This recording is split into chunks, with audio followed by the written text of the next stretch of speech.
What is going on, you guys? Alex chasing back here with a brand new video. Hopefully you're having a great day, afternoon, or night, wherever you guys are in this world. I am sure having a fantastic day because right when I woke up this morning, we all got the news. Or maybe you stayed up all night. But when I woke up this morning, I got the blockbuster trade details.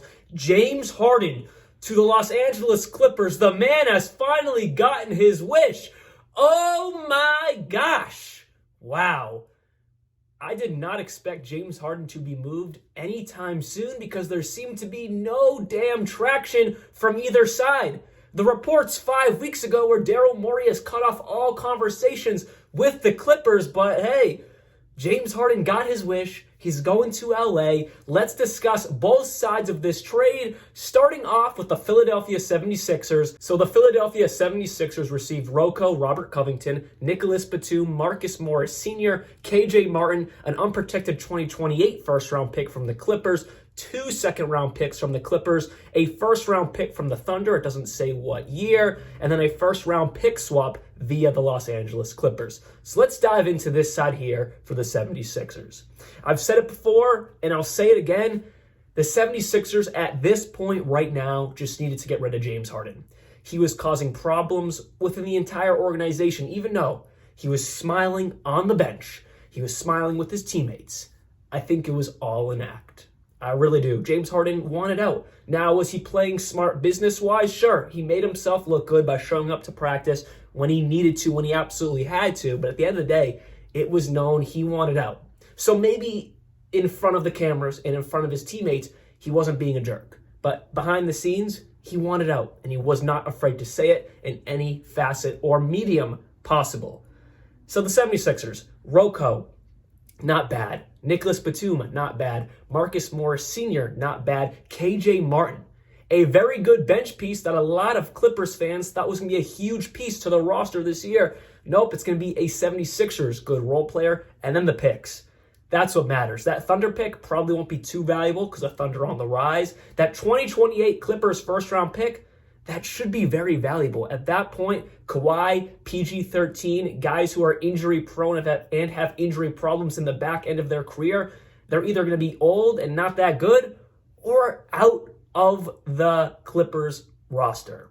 I was going to say out of the league, but by 2028, they'll probably still be hanging on in the NBA. But in the back end of their careers, let's be honest here, Kawhi in his 30s, PG-13 in his 30s, Russell Westbrook in his 30s, James Harden in his 30s. This team will be definitely on the decline, if not completely dismantled by 2028. So that's a good unprotected first-round pick for the 76ers. That could be down the line in 2028, very valuable. 2 second-round picks, that'll be good for some trade bait, maybe at the trade deadline. You want to flip some guys. You have more second-round picks you've accumulated. That's a good deal there for the 76ers. Like I said, that Thunder pick probably won't be too valuable because the Thunder are on the rise and they're only getting better. And then a first-round pick swap via the Clippers.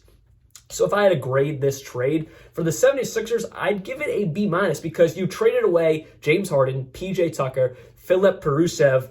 So really just James Harden and PJ Tucker. Yeah, you lose a good role player with PJ Tucker, and of course you're losing a star in James Harden, but you're getting back a lot of depth pieces.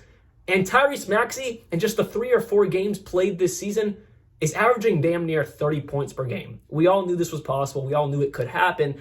Tyrese Maxey, with the absence of James Harden, and now the complete absence of James Harden, he's going to turn into a star. We saw it last year when he had his opportunities. He took it to his advantage. Then sadly he got hurt, couldn't really get back into form. But this season, fully healthy, coming in fully healthy, he is ramping it up alongside Joel Embiid. And you get back so many valuable role players that I honestly think they're better. Just because James Harden was such a headache, that's why they're better. So look at it this way. This will be the last thing I'll say for the 76ers, and then we'll move on to the Clippers. You basically just traded PJ Tucker and Filip Perusev for all these good role players and a bunch of picks. Because James Harden, obviously being the center of this entire trade, he wasn't playing for the 76ers. He wasn't planning on playing. So you basically just traded someone who wasn't playing at all for a bunch of good role players and picks. The 76ers, this is a huge haul for them because they automatically get better because James Harden wasn't planning on playing a game anyway. So you automatically get a lot better if you're the 76ers, and this sets you up for a very deep bench that seems to be a struggle for some good teams in the NBA, and it may surprise you throughout this season and heading into the playoffs, because now they have very solid options from all around the court. Rocco, Nick Batum, Marcus Morey Sr., KJ Martin, very good and valuable guys that can start sometimes and for sure come off the bench. Now moving on to the Los Angeles Clippers, who of course got James Harden, his right-hand man in PJ Tucker, and Philippe Perusev. So not only did the Los Angeles Clippers keep Terrence Mann, they keep a torch in Norman Powell. You're plugging in James Harden into an already fantastic starting lineup and already a deep roster. Now, of course, they do lose some good power forward depth by giving away basically 4 forwards in Rocco, Batum, Marcus Morey Sr., and KJ Martin. They're all forwards, but you still have so much depth, and you add PJ Tucker. This is great for the Los Angeles Clippers, but of course there are downsides to everything. Their age, their health, and chemistry. We saw James Harden in Brooklyn.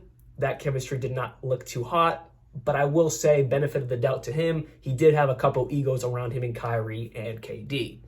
We saw how Russ and Harden did in Houston. Not terrible, but were definitely underwhelming and did not meet the expectations we all had for them. But we know Kawhi and PG-13, their injury history within the past couple years. They seem to be off the court more than they're on the court. We hope the new rule saying you have to play more than 65 games, you cannot do sit-out back-to-backs, when one star is sitting out, the other one can't. We saw those new rules, so hopefully that will help them stay on the court. But at the end of the day, I think they were genuinely injured. Now, I know Kawhi does have a lot of load management. He does sit out a lot.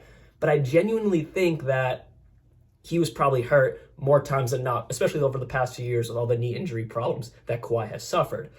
But with that said, their starting lineup looks like Russell Westbrook, James Harden, Paul George, Kawhi Leonard, and Zubats. That's amazing. That's a very, very strong starting 5. And then off the bench, you have Norman Powell, Amir Coffey, PJ Tucker, Mason Plumlee, Bones Highland. That's a very good bench, but again, they did lose a lot of forward depth. That said, the Clippers definitely have one of the strongest benches on paper. We got to see how it plays out throughout the season, but they definitely have one of the strongest benches for these top-tier teams. You look at the Celtics. I was watching my Celtics last night. Yes, they blew out the Wizards to the point where it was just the bench playing in the fourth quarter, but the bench looked atrocious. They need to make a move for a better bench player, because that was not a good sight whatsoever for the Boston Celtics. The Milwaukee Bucks have some questions for their bench roles. The Suns have some questions for their bench roles. A lot of these top-tier teams have a fantastic starting 5, but when you go to their bench, it's subpar, questionable, or concerning. Like, I'm concerned for the Boston Celtics. Luckily, their starting 5 looks impeccable, but after that, it did not look too great. The Clippers, on the contrary, they still have great guys coming off their bench. I would just like to see them get a better forward to fill in that backup role for them. So with that said, that is all I have for you guys today. And James Harden has finally gotten his wish that he has wished for since the beginning of the 2023 NBA offseason. It's finally happened. I can stop talking about this. I talked about it all summer. I talked about it in the preseason. I talked about it in the past few weeks. It is finally over. James Harden is a Los Angeles Clipper. Am I surprised he got his wish? Kinda. It seemed like Daryl Morey wanted nothing to do with it, but he finally made the right move, in my opinion. You get back a bunch of great depth pieces. You also got back a great haul of picks, I believe. I think that 2028 Clippers first-round pick should be a guaranteed lottery pick for sure. And then for the Clippers, you just get someone who can plug right in and be a star shooting guard for this rotation. Or if you really want to have Russell Westbrook come off the bench, I'm sure he'd do it. Either way, the Clippers got better. They need to fill some holes, but injuries and health and chemistry is a concern for them. But if it all works out, they are going to be very scary. And it's funny, today's Halloween. Yeah, they made a scary move getting James Harden. So hopefully you guys did enjoy this video. I'll be back very, very soon. And like always, peace out.